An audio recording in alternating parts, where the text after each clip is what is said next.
Singkatnya, Mama gak enakan dan ya aja buat diurut. Mama kaget luar biasa karena gak nyangka. Ini lantai kok disikat terus? Yang ada papanya jadi keropos. Meski sering diperlakukan gitu, Mama tetap sabar. Gue punya cerita. Peringatan, animasi ini dibuat dengan tujuan sharing pengalaman pribadi sang pengirim cerita. Dimohon untuk menghargai cerita tanpa menyudutkan beberapa pihak. Selamat menonton. Ku menangis. Bentar. Ku menangis membayangkan. Ngapa jadi meratap gini?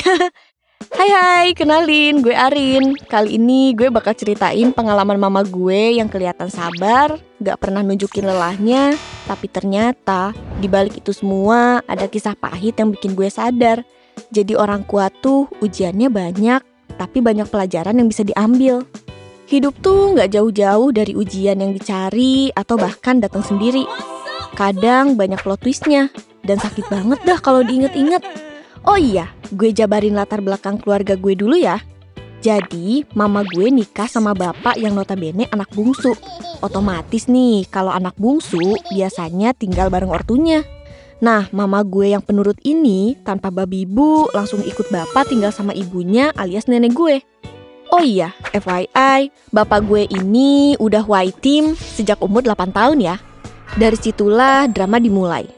Mama yang pendiam, penurut, dan gak pernah ngelawan ini ketemu mertua yang, orangnya keras, penuh aturan, dan lebih parahnya lagi, gak suka kalau mama hamil duluan daripada anaknya yang lain. Oh iya, sedangkan background mama anak ke-7 dari 8 bersaudara. Kalau kata ibu dari mama alias nenek gue, mama itu anaknya penurut banget.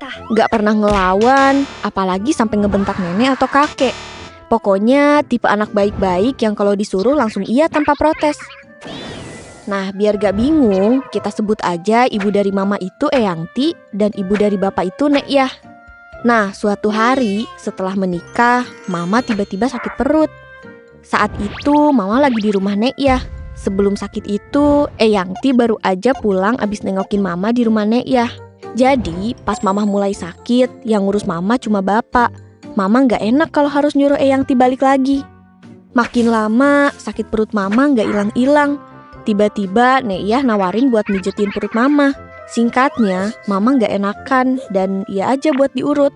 Selang beberapa menit setelah diurut, mama ke WC dan katanya pas di WC ada yang keluar gumpalan darah gitu pas pipis. Mama yang panik langsung minta antar bapak ke dokter. Ternyata hasil pemeriksaan menunjukkan mama keguguran. Mama langsung syok dan diam sepanjang perjalanan pulang. Dia nginget dan kebayang pijitan Nek Yah tadi. Tekanannya kuat banget dan mama juga nangis sepanjang dipijit tadi. Dan ternyata mama baru tahu kalau dulu Nek Yah emang terkenal sebagai tukang pijet yang bisa menggugurkan kandungan yang cukup terkenal di kampung.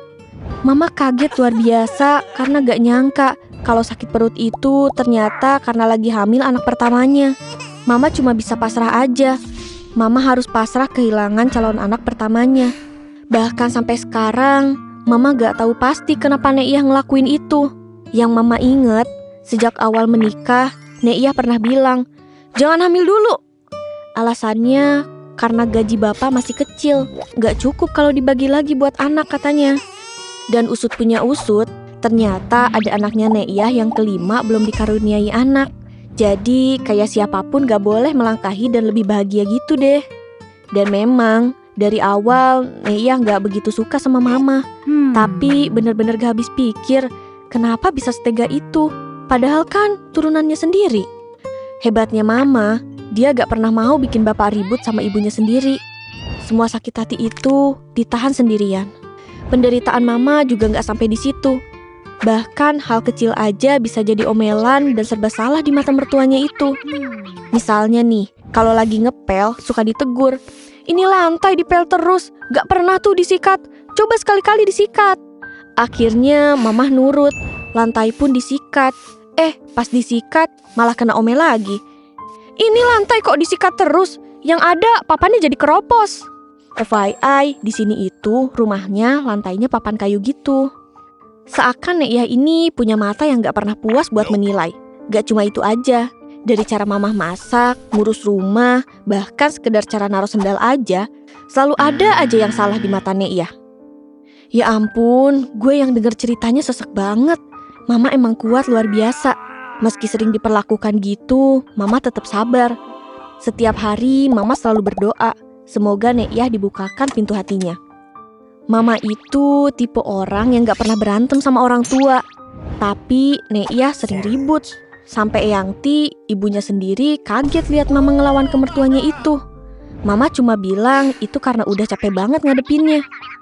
Singkat cerita, Mama tetap menjalani hari-hari dengan kondisi seperti itu.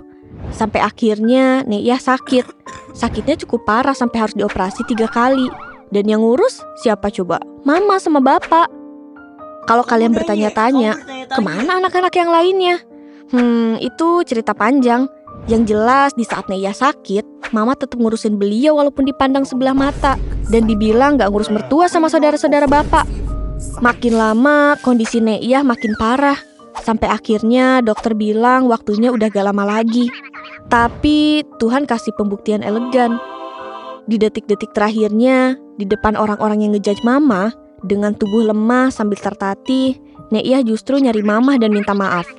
Teman-teman dekat Mama dan saudara-saudara yang jenguk pun ikut nangis. Karena mereka tahu banget gimana kehidupan Mama selama sama Neiyah. Neiyah menghembuskan nafas terakhirnya dalam keadaan dituntun syahadat oleh orang yang selama ini dia sakitin, yaitu Mama. Dan Mama pun udah memaafkan apapun yang dilakuin sama mertuanya itu. Jadi dari semua yang Mama ceritain ke gue ngerti satu hal. Kalau hidup itu gak selalu manis. Bahkan orang yang paling deket pun bisa jadi ujian terberat kita. Tapi Mama ngajarin gue, sabar itu bukan tanda kita lemah. Justru itu bukti kekayaan hati kita buat memaafkan. Setelah cerita ini, Mama bilang ke gue, kalau Mama cerita ini bukan bermaksud bikin gue benci sama nenek, tapi biar gue belajar sabar apapun kondisinya. Karena seburuk apapun pengalaman yang Mama lalui, beliau gak mau anak cucunya tumbuh dengan busuk hati dan rasa benci ke orang lain karena itu bakal ngerugiin diri sendiri. Sampai di sini akhir cerita gue. Semoga kalian selalu ambil hikmah di setiap apapun kejadian yang kalian alami ya. Sampai jumpa di video GPC selanjutnya. Bye-bye.